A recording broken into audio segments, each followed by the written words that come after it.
Bueno, que Dios les bendiga. Queda con ustedes el pastor Marcelo Solé. Buenas noches a todos. Y como todo tiene un inicio y un final, hemos llegado al final de la serie de temas durante todas estas noches sobre la serie del Apocalipsis. Y antes de iniciar, quiero invitarles por favor que inclinemos el rostro para orar.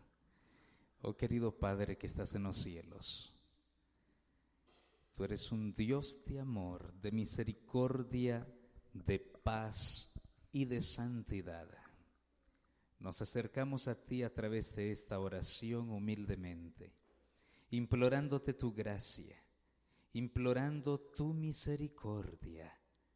La presencia del Espíritu de verdad esté con nosotros para guiarnos a toda la verdad. Bendice, Señor, a tu iglesia aquí congregada. Bendice, Señor, a tu pueblo. Hoy entramos en las horas sagradas de este día de reposo y te suplicamos que tu presencia nos motive y nos constriña a honrarte a ti. Te lo pedimos en el nombre de Jesús. Amén. El libro del Apocalipsis fue escrito en un lenguaje simbólico. Definitivamente tiene muchas cosas que también son literales, pero su mensaje es para revelarnos los grandes misterios apocalípticos sobre Jesucristo y el plan que Jesús tiene para su iglesia, para su pueblo. Uno de los métodos dentro de la literatura apocalíptica que se usa en este libro es el sistema de quiasmos, es decir, fue escrito en diversos quiasmos, un sistema quiástico. ¿En qué sentido? En el sentido para mencionar que el Señor quiere revelar la historia de la iglesia desde los tiempos de Juan hasta la segunda venida desde un aspecto interno. Luego Dios revela la historia de la iglesia desde los tiempos de Juan hasta la segunda venida desde un aspecto externo. Y luego el Señor vuelve a revelar la historia de la iglesia y del mundo desde los tiempos de Juan hasta la segunda venida desde un aspecto universal y político a través de las 7 trompetas. Ayer estudiamos acerca de los 7 sellos y quiero mencionar que no pudimos realmente concluir los 7 sellos porque realmente estudiamos el capítulo 6. El capítulo 7 debería continuar diciéndonos del séptimo sello, pero no es así. El capítulo 7 del Apocalipsis hace un paréntesis entre el sexto y el séptimo sello del Apocalipsis. Por decirlo, en el capítulo 7, ya lo había dicho, es una especie de paréntesis entre el sexto y el séptimo sello. Hay 2 secciones en este capítulo, los 144,000 sellados a partir del versículo del 1 al 8 y la gran multitud a partir del versículo 9 hasta el versículo 17. Ambos son metáforas del pueblo de Dios al fin de los tiempos y responden a la pregunta del capítulo 6, versículo 17. ¿Cuál es la pregunta que se hace allí? Es ¿quién podrá sostenerse en pie en ese día? Cuando Cristo aparezca en las nubes del cielo, al final del sexto sello, vamos a leerlo mejor en el capítulo 6. En el capítulo 6, versículos del 12 al 16, dice: miré cuando abrió el sexto sello, y hubo un gran terremoto, el sol se puso negro como la tela de luto, la luna entera se volvió toda como sangre, y las estrellas del cielo cayeron sobre la tierra, como la higuera deja caer sus higos cuando es sacudida por un fuerte viento. El cielo se replegó como un pergamino que se enrolla, y todo monte y toda isla fueron removidos de sus lugares. Los reyes de la tierra, los grandes, los ricos, los capitanes, los poderosos, todo esclavo y todo libre, se escondieron en las cuevas y entre las peñas de los montes, y decían a los montes y a las peñas: caed sobre nosotros y escondednos del rostro de aquel que está sentado sobre el trono y de la ira del Cordero, porque el gran día de su ira ha llegado. ¿Y quién podrá sostenerse en pie? La respuesta a esa pregunta aparece en el capítulo 7.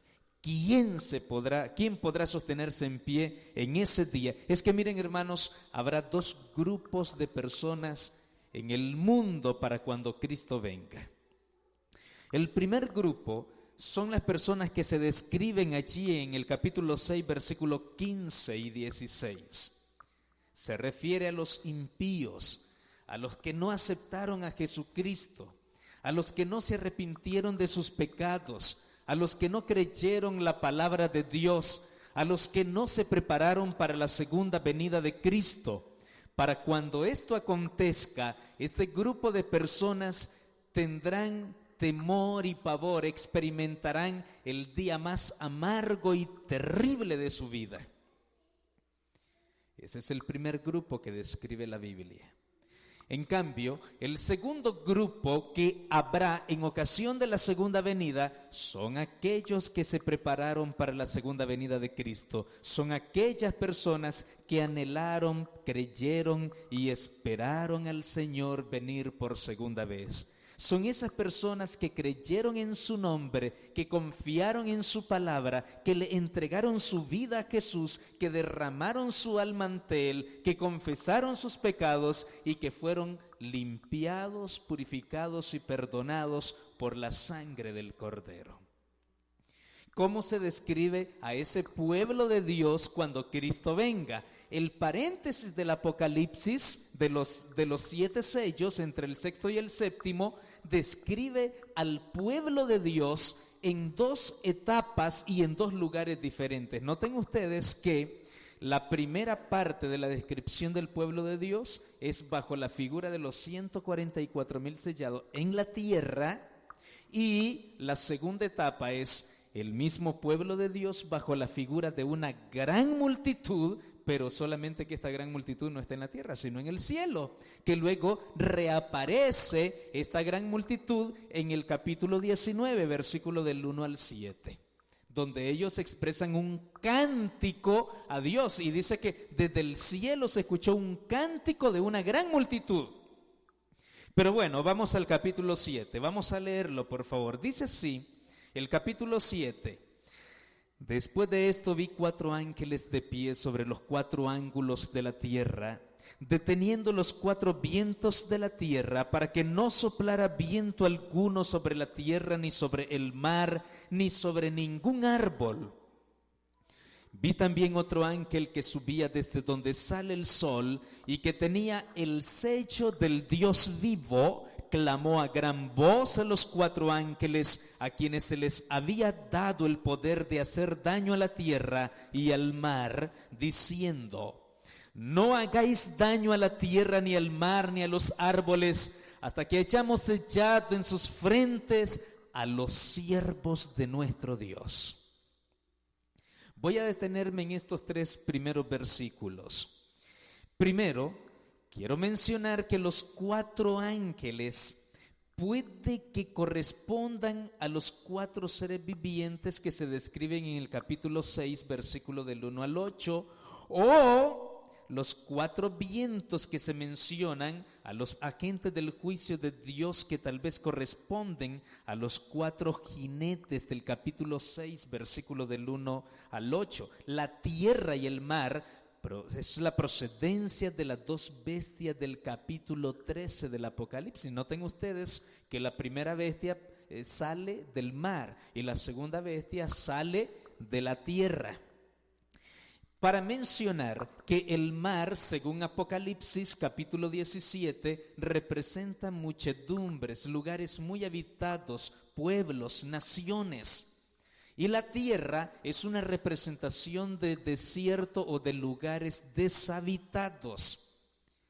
Pero lo importante aquí no son esos elementos. Lo importante aquí es que en la escena aparece un ángel como dándole órdenes a los otros 4, es decir, el versículo 2 dice: y yo vi también otro ángel que subía desde donde sale el sol y que tenía el sello del Dios vivo. Este otro ángel podría referirse al comandante de los 4 del versículo 1, probablemente Cristo. Dice que este tenía el sello del Dios vivo, que se refiere a una señal, a la señal de la autoridad de Dios y de su propiedad. ¿Por qué decimos esto? Vea, vamos a leerlo, vamos a detenernos acá. El capítulo 9 y el versículo 4 dice: se les mandó que no dañaran la hierba de la tierra, ni cosa verde alguna, ni ningún árbol, sino solamente a los hombres que no tuvieran el sello de Dios en sus frentes. Noten ustedes, dice que no tenían que dañar a ninguna de estas cosas, sino solamente a los hombres que no tuvieran el sello de Dios en su frente. Entonces, ¿quiénes recibirían daño acá? Los que tuvieran la marca de la bestia. Porque si no tiene el sello de Dios en su frente, ¿qué es lo que tendría? Pues la marca de la bestia. Habría 2 grupos de personas al final: los que reciban la marca de la bestia y los que reciban el sello de Dios. Entonces, el capítulo 9 que acabamos de leer describe esta señal. También busquemos algo más elemental que encontramos en el capítulo 14 y el versículo 1. Apocalipsis 14, versículo 1, que dice: después miré y vi que el Cordero estaba en pie sobre el monte Sión. Ya sabemos que el Cordero se refiere a Cristo. Y con él 144,000 que tenían el nombre de él y el de su Padre escrito, ¿dónde? En la frente. Esto es algo muy importante para nosotros. Dice que ahora ya no usa la palabra señal o sello, sino que literalmente dice el nombre. El nombre es un símbolo del carácter. El nombre es un símbolo del carácter de Dios. Y vean qué dice el apóstol San Pablo en 2 Timoteo capítulo 2 y el versículo 19. Vamos a buscarlo, por favor. 2 de Timoteo capítulo 2 y el versículo 19. Voy a buscarlo acá también. Entonces dice, 2 de Timoteo 2:19, pero el fundamento de Dios está firme, teniendo este sello: conoce el Señor a los que son suyos, y apártese de maldad todo aquel que invoca el nombre de Cristo. Entonces, ese sello es un sello de identificación. ¿Quién le pertenece a Dios y quién no le pertenece a Dios? Entonces, quien reciba el sello de Dios es una garantía de que le pertenece a Dios. Por lo contrario, quien no recibe el sello de Dios recibirá la marca de la bestia, y quien reciba la marca de la bestia, pues le pertenece al diablo, a la bestia. Ahora, sobre esto, ¿es posible una referencia a la santificación del sábado? ¿Por qué razón? Precisamente porque en el libro de Ezequiel, en el capítulo, vamos a leer el capítulo 20, versículo 12, Ezequiel, por favor, vamos a buscarlo ahí juntos. El capítulo número 20 y el versículo número 12, y luego el otro versículo es el número 20. Dice el versículo número 12, dice así: Y les di también mis sábados, para que fueran por señal entre yo y ellos, para que supieran que yo soy Jehová, que los santifico. El sábado es una señal de santidad de Jehová. Y si el sello también es el nombre de Jehová y Dios tiene un nombre santo, el carácter de Dios es santo, entonces esta es una referencia al santo día que Dios santificó para que nosotros entrásemos en esa santidad. El versículo 20 dice: santificad mis sábados y sean por señal entre mí y vosotros, para que sepáis que yo soy Jehová vuestro Dios. El versículo 12 dice: para que sepan que yo soy el Dios que los santifico. Y ahora el segundo versículo que leímos dice: para que sepan que yo soy Jehová vuestro Dios. Está claro este aspecto, ¿no? Así que por lo tanto, este otro ángel de Apocalipsis 7:2, dice la Biblia que subía desde donde sale el sol y que tenía, ¿qué cosa? El sello del Dios vivo. Tenía el sello del Dios vivo. Y es que, hermanos, nosotros adoramos a un Dios vivo. Amén. Nosotros adoramos a un Dios que nos ama, a un Dios que es para vivos, no para muertos. Y todos los que murieron en el Señor resucitarán para vida eterna en Cristo Jesús, Señor nuestro. Entonces, ¿qué dijo el versículo 2? Estamos en Apocalipsis 7:2. Este ángel dice: clamó a gran voz a los 4 ángeles a quienes se les había dado el poder de hacer daño a la tierra y al mar, diciendo: no hagáis daño a la tierra, ni al mar, ni a los árboles, hasta que hayamos sellado en sus frentes a los siervos de nuestro Dios. Pregunto, ¿quiénes son los que recibirán el sello del Dios vivo? ¿Dónde lo recibirán? Dice que lo recibirán en sus frentes. Su frente es su manera de pensar. Nosotros pensamos con la mente. Aquí es en donde se graba el carácter, y por lo tanto, allá Apocalipsis 14:1 dice que es el nombre, y el nombre es el carácter de Dios. Si usted se siente orgulloso por el carácter que tiene y usted dice: es que yo tengo este carácter, soy de esta manera y nadie me va a sacar de esta forma de pensar, así soy yo, me tienen que aceptar tal como soy, usted estaría totalmente errado. ¿Por qué? Porque no debemos procurar parecernos a nosotros mismos, debemos procurar parecernos a Cristo Jesús en carácter. O alguien dirá: no, es que yo soy enojado y me tienen que aguantar. Hermanos, dejemos el enojo y la ira a un lado, que eso es producto del fruto de la carne. La Biblia dice que debemos cosechar el fruto del Espíritu Santo. El sello, ¿quién lo pone? El sello lo pone el Espíritu Santo, el Espíritu de Dios. El sello tiene que reflejar el carácter de Dios el Padre y el carácter de Dios el Hijo, puesto a través del Espíritu Santo. Eso es lo que dice Pablo en Efesios. Y por lo tanto, si estamos hablando del carácter de Dios, ¿qué carácter tiene Dios? La Biblia dice que Dios es amor. La Biblia dice que Dios es santo. La Biblia dice que Dios es justo, misericordioso. La Biblia tiene muchas referencias en cuanto al carácter de Dios. Pero ¿quiénes son los que recibirán el sello de Dios en sus frentes? Dice: a los siervos de nuestro Dios. ¿Quiénes recibirán el sello de Dios? Los siervos de nuestro Dios. Y aquí pensemos en esto, escuchen esto.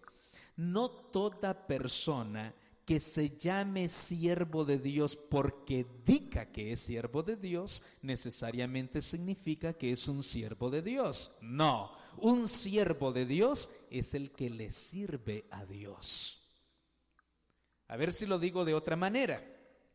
Un siervo de Dios es el que le sirve a Dios, no el que dice que es un siervo de Dios. Dentro de las iglesias cristianas, casi todos los cristianos decimos que somos siervos de Dios, pero déjame decirte que de acuerdo a estadísticas, no hay ni siquiera 10 personas en una iglesia que le estén sirviendo realmente a Dios. Hay 100 miembros y tal vez hay 10 que le sirven a Dios. ¿Y qué pasó con el resto? El resto no le está sirviendo a Dios. El resto se están sirviendo a ellos mismos. Se sirven a ellos mismos, pero no le sirven a Dios. Y eso es un problema, porque los únicos que recibirán el sello son los que le sirven a Dios. El hecho de que tú tengas tu nombre escrito en el libro de la iglesia no es una garantía total de que tu nombre esté escrito en el libro de la vida allá en el cielo. Porque muchas personas entraron a la iglesia como miembros, pero nunca le sirvieron a Dios y nunca se componen su carácter y nunca buscan la santidad. Cada vez, en vez de parecerse más a Dios en carácter, se están pareciendo más a ellos mismos o al mismo demonio, perdonen que lo diga, pero en realidad así sucede en muchos casos. Entonces, si ustedes revisan, cuando dice en el capítulo 7, versículo 3, no hagáis daño, punto suspensivo, hasta que hayamos sellado a los siervos de nuestro Dios. Los juicios finales de Dios son sobre los impíos. No ocurren hasta que el pueblo de Dios esté listo, hermanos. ¿Cómo sucede esto? Hasta que los siervos de Dios reciban el sello del Dios viviente. Y ya estamos en el periodo del sellamiento del pueblo de Dios. Alguna gente está recibiendo el sello de Dios, está siendo sellada. Otra gente está borrando el sello porque se están apartando de Dios y de la santidad. ¿Vieron ustedes cuánta gente puede estar entrando a una iglesia y solo unos cuantos se mantienen firmes? ¿Vieron ustedes también cuánta gente está entregándole su corazón a Jesús y solamente unos pocos lo hacen con sinceridad? Hermanos, esto no depende de Dios, esto depende de la voluntad de cada uno. Dios respeta la voluntad de cada uno. ¿Quiénes recibirán el sello? Por favor, abramos el libro de Ezequiel capítulo 9. En el libro de Ezequiel capítulo 9, versículos del 1 al 7, vamos a ver algo muy, pero muy importante para nosotros. Ezequiel, les acabo de decir, capítulo 9, y los versículos del 1 al 7. Vean algo interesante. Inmediatamente después de que Dios le muestra al profeta los pecados del pueblo que se cometían allá en Judá, en Jerusalén, el Dios de amor le muestra en visión al profeta algo muy, pero muy importante. Dice el capítulo 9, versículo 1, entonces clamó en mis oídos con gran voz diciendo, los verdugos de la ciudad han llegado y cada uno trae en su mano su instrumento para destruir. Y 6 hombres venían del camino de la puerta de arriba, que mira hacia el norte, y cada uno traía en su mano su instrumento. ¿Para qué cosa? Para destruir. Entre ellos había un varón vestido de lino, el cual traía en su cintura un tintero de escribano. Al entrar, se detuvieron junto al altar de bronce. El altar de bronce. La gloria del Dios de Israel se elevó de encima del querubín, sobre el cual había estado hacia el umbral de la casa, y llamó Jehová al hombre vestido de lino que tenía a su cintura el tintero de escribano. Y le dijo Jehová, presten atención a este versículo, y le dijo Jehová, pasa por en medio de la ciudad, por en medio de Jerusalén, y ponles una señal en la frente. ¿A quiénes? A los hombres que gimen y claman a causa de todas las abominaciones que se hacen en medio de ella. ¿Quiénes recibirán el sello? Los hombres que gimen y claman, que lloran por los pecados que se cometen en el pueblo. Hermanos, estamos llorando por nuestros pecados. Aquí no dice por aquellos hombres que refunfuñan y critican a los pecadores, Porque una cosa es llorar y gemir por los pecados que hay dentro del pueblo y otra cosa es criticar a los pecadores.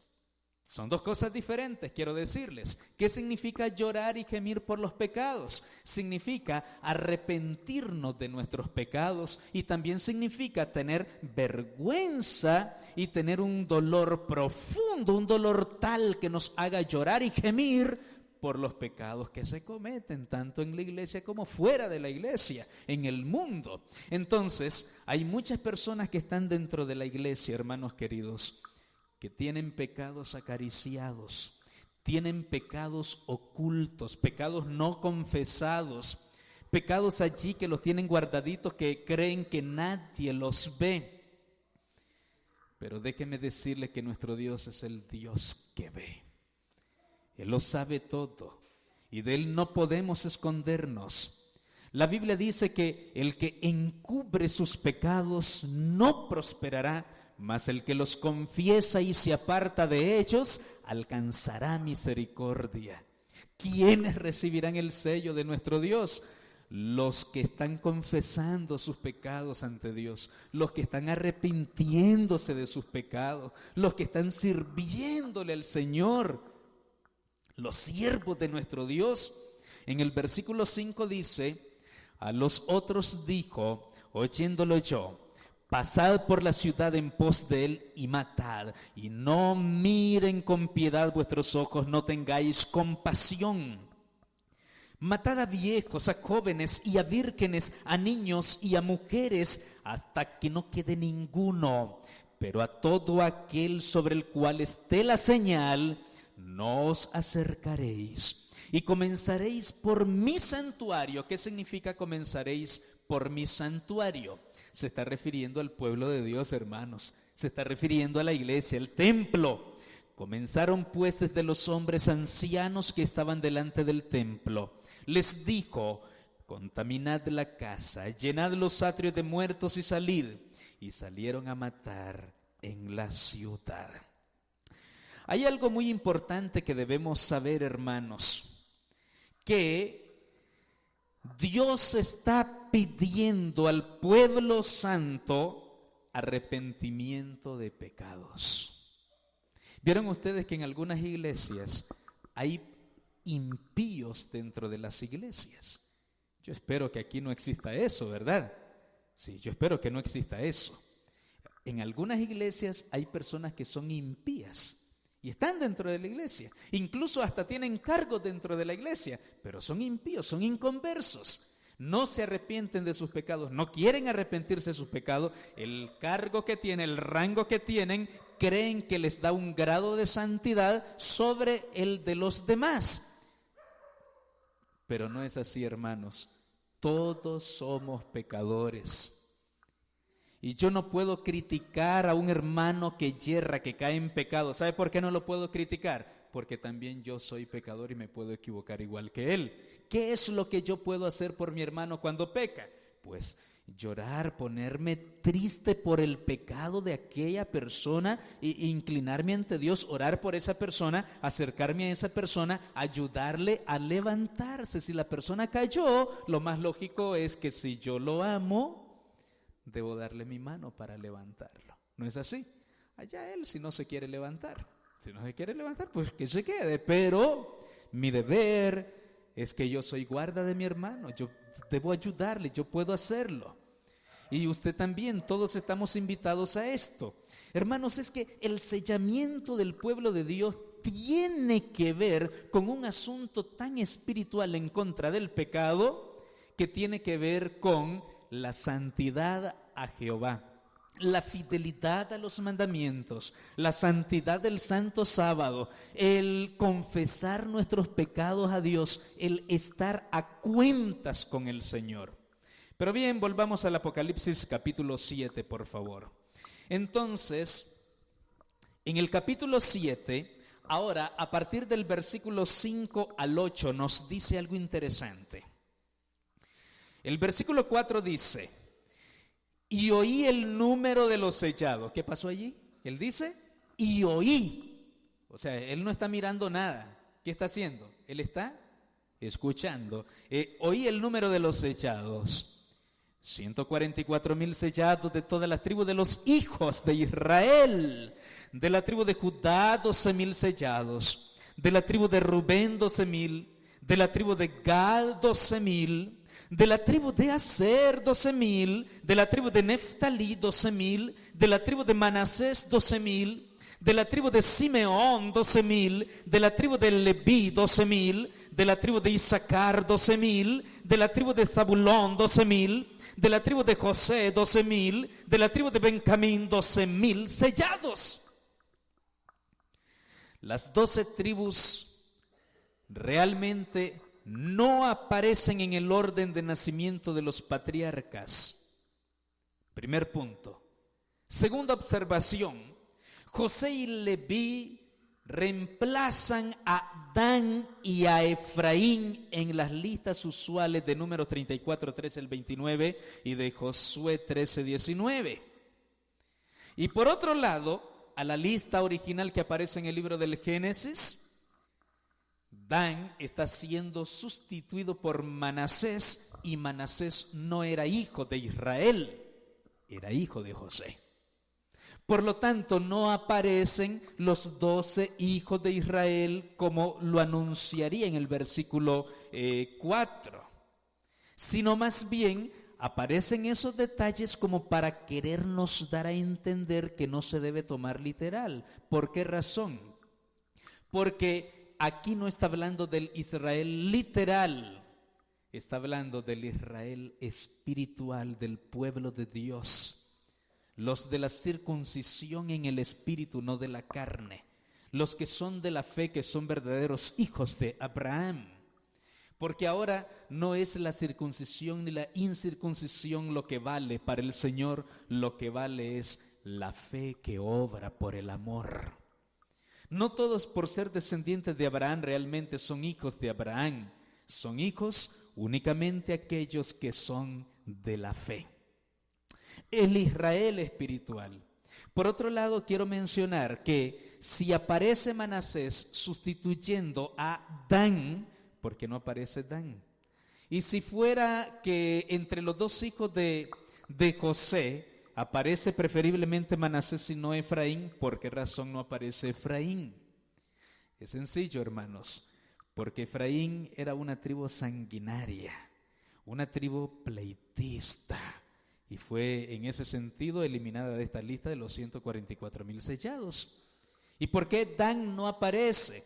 Dan, porque su nombre lo indica, significa juicio. Y era una tribu que se dedicó a juzgar a sus hermanos. Tengamos mucho cuidado con los juicios, con las críticas, con el juzgar a los demás. Las personas que se dedican a juzgar a las demás personas tienen el mismo espíritu del anticristo y de Satanás, el acusador de nuestros hermanos. Porque el juicio Dios el Padre se lo ha dado en su sola potestad al Hijo Jesucristo. Y hay algunas personas que quieren hacer el papel de Dios, se la dan de Dios. Dicen, no, este está perdonado, este está santo, no, este es pecador, este sí, este no, este va a entrar al cielo, este no, este puede pasar la plataforma, este no. Y hermanos, miren, tengamos cuidado con juzgar a la gente. Jesús lo dijo de otra forma muy sencilla: no juzguéis para que no seáis juzgados, porque con el juicio con que juzgáis a los demás seréis juzgados, y con la medida con que medís a los otros seréis medidos. Antes bien, antes de sacarle la paja que está en el ojo a tu hermano, saca primero la viga que está en el tuyo para que puedas ver y le puedas sacar la paja a tu hermano. Hermanos queridos, nosotros debemos estar conscientes que emitir juicio contra nuestros semejantes no nos toca a nosotros. Eso es trabajo únicamente de Dios. ¿Qué somos nosotros para nuestros hermanos? Caín dijo a Dios una pregunta importante: ¿acaso soy guarda de mi hermano? Sí, somos guarda de nuestro hermano. No somos los jueces, somos guarda de nuestros hermanos. Pero continuamos entonces. En el capítulo 7 de Apocalipsis, versículo del 5 al 8, las 12 tribus, ya les mencionaba, no aparecen en el orden de nacimiento de los patriarcas. Esa es la primera observación. El primero que aparece es Judá, y Judá no es realmente el mayor, no es el primogénito. El primogénito es Rubén. Pero seguramente aparece Judá porque es la tribu de donde descendió el Mesías, la tribu mesiánica. Sin embargo, esta escena que está viéndola Juan en la tierra, ahora se traslada a su visión una escena. La segunda parte de este capítulo se traslada a una escena en el cielo. Versículo 9. En la tierra él escuchó que eran 144,000, pero ahora siendo dirigido hacia el cielo, él no escucha, él mira. ¿Qué dice el versículo 9? Después de esto miré y vi una gran multitud de la cual nadie podía contar, de todas las naciones, tribus, pueblos y lenguas. Estaban delante del trono y en la presencia del Cordero, vestidos de ropas blancas y con palmas en sus manos.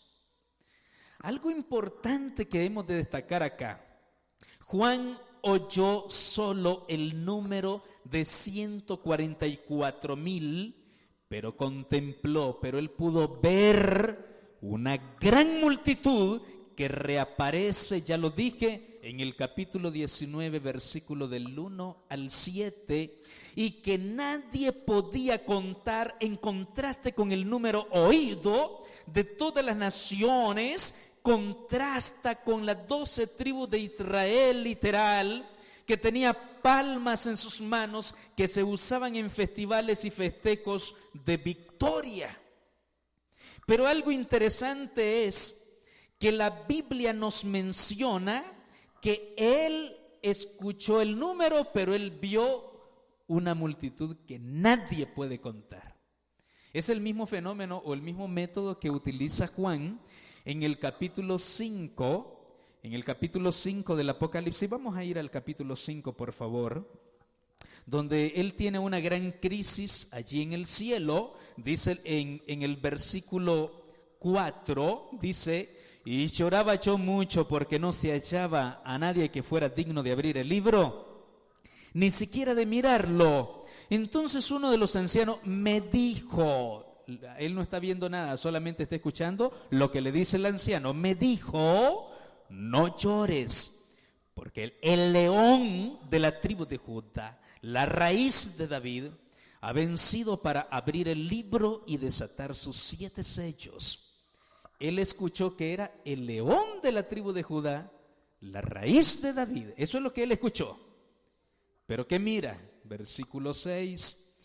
Miré y vi que en medio del trono y de los 4 seres vivientes y en medio de los ancianos estaba en pie un león. No dice león, ¿qué dice que miró? Miré un cordero como inmolado que tenía 7 cuernos y 7 ojos, los cuales son los 7 espíritus de Dios enviados por toda la tierra. Noten que es el mismo fenómeno. Igual que en el capítulo 1. Él escucha una voz como de trompeta que hablaba desde el cielo con él. Pero cuando él miró, dice, yo me volteé para ver y yo miré a uno como el Hijo del Hombre, a Jesucristo. Y así sucesivamente hay tantos ejemplos en el libro del Apocalipsis. Ahora, en este capítulo es importante notar que esta gran multitud que reaparece en el capítulo 19, vamos a leerlo, capítulo 19, capítulo 9, el versículo 4, dice la Biblia, capítulo 19, perdonen, estoy equivocándome acá. En el capítulo 19, versículo 1 dice: después de esto oí, ¿qué cosa? Una gran voz, como de una gran multitud en el cielo, que decía. ¿A dónde estaba esa multitud ahora? en el cielo. ¿Qué decía? Aleluya, salvación, honra, gloria y poder son del Señor Dios nuestro. ¿Por qué? Porque sus juicios son verdaderos y justos, pues ha juzgado a la gran ramera que corrompía la tierra con su fornicación y ha vengado la sangre de sus siervos de la mano de ella. ¿A qué le suena eso? Cuando dice, y ha vengado la sangre de sus siervos de la mano de ella. ¿Cuáles siervos? Los mártires. ¿Cuáles mártires? Los del capítulo 6, del quinto sello. ¿Se acuerdan? Que las almas debajo del altar clamaban por justicia. Le decían, Señor, ¿hasta cuándo vas a vengar nuestra sangre? ¿Se acuerdan que eso preguntaban los mártires? Y aquí dice, ha llegado la hora de vengar la sangre de sus siervos de la mano de ella. Otra vez dijeron, aleluya, el humo de ella ha de subir por los siglos de los siglos. Entonces los 24 ancianos y los 4 seres vivientes se postraron en tierra y adoraron a Dios que estaba sentado en el trono. Decían, amén, aleluya. Y del trono salió una voz que decía, alabad a nuestro Dios, todos sus siervos y los que lo teméis, así pequeños como grandes. Cuando dice todos sus siervos, ¿quiénes son? Pues los que recibieron el sello de Apocalipsis 7. ¿Quiénes son los que reciben el sello? Los siervos de nuestro Dios.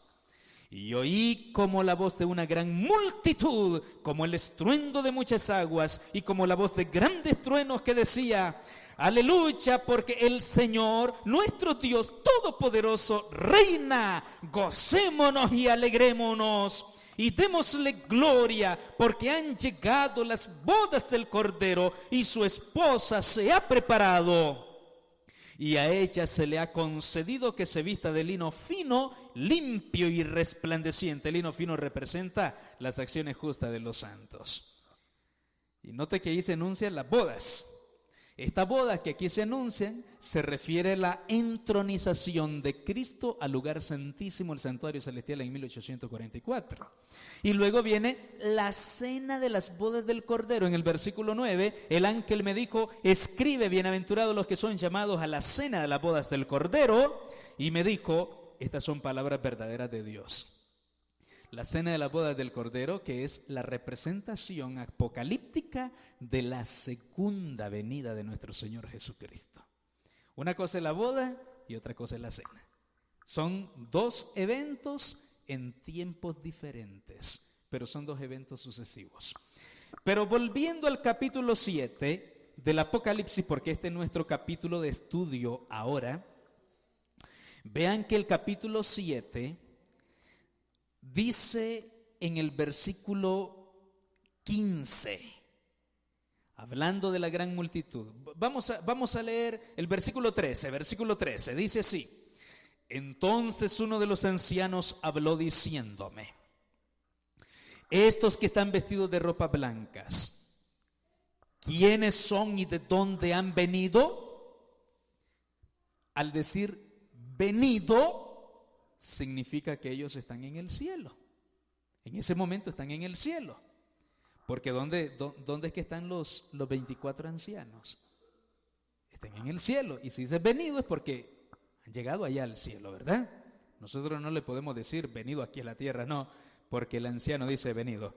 Así que, ¿quiénes son y de dónde han venido? Yo le dije, recuérdoles que Juan está en visión y él está en el cielo en visión. Señor, tú lo sabes. Él me dijo: estos son los que han salido de la gran tribulación, han lavado sus ropas y las han emblanquecido en la sangre del Cordero. Entonces son personas que han sido justificados por la sangre de Cristo Jesús, que han sido salvos por la gracia de Cristo Jesús. Si hay aquí entre ustedes algunos que todavía no ha aceptado a Cristo Jesús en su corazón, usted tiene ahora la oportunidad de formar parte de esta gran multitud, aceptando el sacrificio de Cristo en la cruz del Calvario por nuestros pecados. La Biblia dice Estos son los que han lavado sus ropas y las han emblanquecido en la sangre del Cordero. Por eso, que esta es la única cosa que los habilita para estar en el cielo. Versículo 15. Por eso están delante del trono de Dios y lo sirven día y noche en su templo. El que está sentado sobre el trono extenderá su tienda junto a ellos. Y ya no tendrán hambre ni sed, y el sol no caerá más sobre ellos ni calor alguno, porque el Cordero que está en medio del trono los pastoreará y los guiará a fuentes de aguas vivas. Y Dios enjugará toda lágrima de los ojos de ellos. Hermanos, esto que dice que están delante del trono de Dios, recuérdoles que en el capítulo 3, versículo 21, había una promesa. La humanidad salva recibirá posiciones privilegiadas en el centro de gobierno del universo. Dice que lo sirven. El término griego expresa servicio sacerdotal o sacrificial.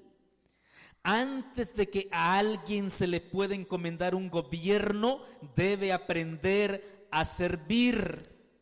Y eso que dice que extenderá su tienda, el que esté en el trono, expresa su aprobación y protección hacia ellos. En el versículo 16, cuando dice que el Cordero que está en medio del trono, que los va a pastorear, confirma la plena divinidad de Cristo. Nótese usted que los versículos del 15 al 17 usan Dios y Cordero en forma intercambiable o equivalente. Eso que dice que enjugará las lágrimas de ellos, también se repite en el capítulo 21, versículo 4. Vamos a ver qué dice. Apocalipsis 21, 4 dice: enjugará Dios toda lágrima de los ojos de ellos, y ya no habrá más muerte, ni habrá más llanto, ni clamor, ni dolor, porque las primeras cosas pasaron.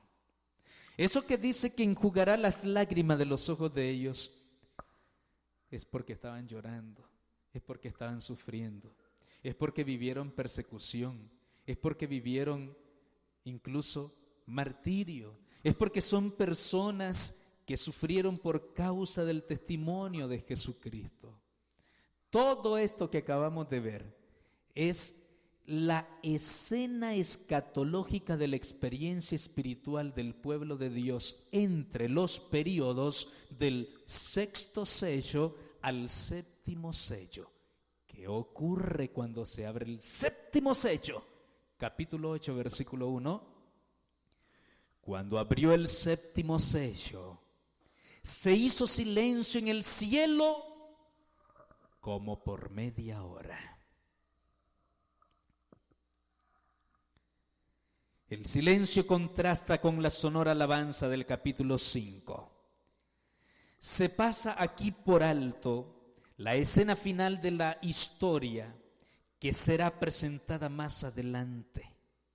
La media hora de silencio en el cielo es un tiempo muy breve en comparación con cualquier periodo profético, incluidos los días, años, que se expresarían en Daniel 8:14.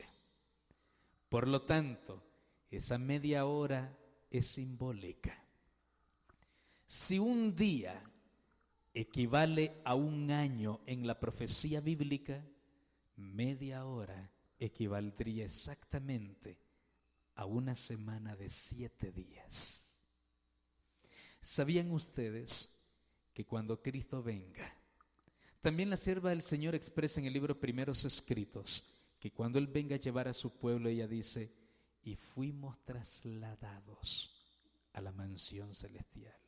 Y durante 7 días duró nuestro viaje, y el primer lugar que pisarán nuestros pies será el mar de cristal, en donde se nos será entregada la corona de la vida y palmas en nuestras manos que representan victoria. Qué lindo eso. Hermanos, me pregunto, todos los que estamos escuchando este sermón aquí en esta iglesia y los que están escuchando este mismo sermón a través de del internet y de cualquier otro medio de comunicación, yo me pregunto en este momento, ¿estaremos allí? ¿Estaremos en el cielo? ¿Nos encontraremos en ese lugar? ¿Qué necesitamos? Entre el momento de ahora hasta la segunda venida de Cristo, necesitamos recibir el sello de Dios. Para recibir el sello de Dios necesitamos ser justificados, emblanquecidos y lavados de nuestros pecados con la sangre del Cordero. Necesitamos una experiencia más plena, espiritual, una experiencia de entrega y de servicio a nuestro Dios. Dios quiere salvar a su iglesia. Dios quiere llevar a su pueblo al cielo. Dios quiere salvarlos a todos ustedes, a cada uno de nosotros. Nos encontraremos en el día final del lado del pueblo de Dios, o nos encontraremos en el día final del lado de los que reciban la marca de la bestia y que por lo tanto estas personas se perderán. ¿Dónde estarás tú? ¿Eres de los que recibe el sello de Dios o de los que recibirá la marca de la bestia? Quiero decirles algo triste, y lo dice el libro El conflicto de los siglos. En la página 666 dice: a medida que nos vayamos acercando al tiempo de angustia, muchos, note que no dice todos, dice muchos, de los que profesaron creer en el mensaje del tercer ángel y se gozaron de él, pero que no se santificaron en su obediencia a Dios, abandonarán la fe y pasarán a engrosar las filas de la oposición y se convertirán en los más acérrimos enemigos del pueblo de Dios. Hombres elocuentes que se gozaron de este mensaje, pero que no han sido santificados por la obediencia,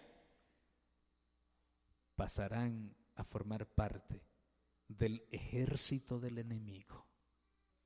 Pero todos aquellos humildes de corazón, que clamen al Señor por perdón de sus pecados y que acepten la justicia de Cristo y que no vivan en sí mismos o ensimismados, sino que vivan en Cristo y que digan con el apóstol: ya no vivo yo, sino que Cristo vive en mí. Estas personas serán encontradas justas delante del trono de Dios con vestiduras blancas. Yo pregunto esta noche, hermanos, ¿quieres aceptar la justicia de Cristo en tu vida? ¿Quieres aceptar a Cristo como tu único y suficiente Salvador? ¿Quieres emblanquecer tu vida de pecados por la sangre del Cordero? ¿Quieres entregar tu vida a Jesús, tu corazón? El Señor dice: dame, hijo mío, tu corazón y miren tus ojos por mis caminos. Yo pregunto, ¿hay alguien acá que quiere aceptar a Cristo en su corazón esta noche? Quiere decir: Señor Jesús, yo te recibo en mi corazón y yo quiero entregarte todo mi ser y toda mi vida. Levante su mano. ¿Hay alguien, hermanos? Gloria sea nuestro Dios. Alabado sea nuestro Dios, hermano. ¿Hay alguien acá? Yo sé que aquí hay algunas personas que todavía no han sido bautizadas y que todavía no han aceptado a Cristo Jesús. ¿Quiere usted aprovechar esta oportunidad esta noche y entregar su vida a Jesús? Aceptar al Señor como su único y suficiente Salvador. No dejes que el enemigo te gane la batalla. Los prejuicios, los descontentos, los malos testimonios de otras personas, todas esas son trampas del enemigo para que tú te pierdas. Deja al Espíritu Santo trabajar en tu corazón. Acepta a Cristo en tu vida. Humíllate delante del Señor. Invoca el nombre de Jesucristo y serás salvo. Hermana, tú ya aceptaste a Cristo Jesús en tu corazón. ¿Ya te bautizaste o todavía no lo has hecho? ¿Sí? ¿Quieres tú aceptar a Cristo en tu vida? ¿Quieres entregarle tu corazón a Jesús para salvación? Yo sé que el Señor te está llamando y tú lo sabes muy bien. ¿Tú ya te bautizaste, hermano, también? Gloria sea nuestro Dios, alabado sea Dios. Es tiempo de volver. El Señor está llamando a su pueblo. Mira que he puesto delante de ti una puerta abierta, dice el Señor. Es la puerta de la gracia que está abierta. Lamentablemente algunos interpretan mal la puerta abierta, interpretan que está abierta para salir si se salen. No, la puerta está abierta para que los que estén afuera entren. Y si hemos de salir es para ir a traer a otros, no para salirnos nosotros. Hermana, ¿te gustaría entregar tu corazón a Jesús? ¿Quieres entregarle tu vida al Señor Jesús sin reservas y decirle, Señor, soy tuya y me entrego a ti completamente? Porque Cristo se entregó por ti. ¿Qué dices, hermana? ¿Quieres aceptar esta invitación de Dios? Gloria al Señor. Quiero hacer una oración por ti. ¿Te gustaría pasar adelante? Quisiera invitar a tu esposo que te acompañe y que juntos clamemos a nuestro Dios. Gloria sea al Señor. ¿Cuántos dicen aleluya, hermanos? Alabado sea el Señor. ¿Cuál es su nombre, hermana? Claudia. Que Dios la bendiga, Claudia. Claudia, desde antes que tú nacieras, Dios te tenía en su mente. Y me voy a bajar para decírtelo de otra manera. Desde antes que tus padres te concibieran, tú habías sido concebida en la mente de Dios, porque Dios tiene un plan grande y maravilloso para tu vida. Yo creo, Claudia,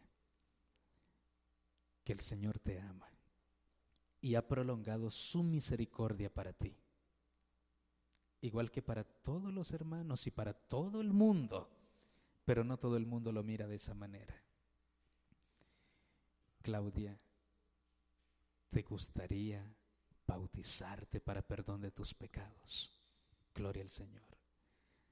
Y si el Señor te está invitando para hoy mismo bautizarte, ¿estás dispuesta a entregarle ahorita mismo tu vida a Cristo?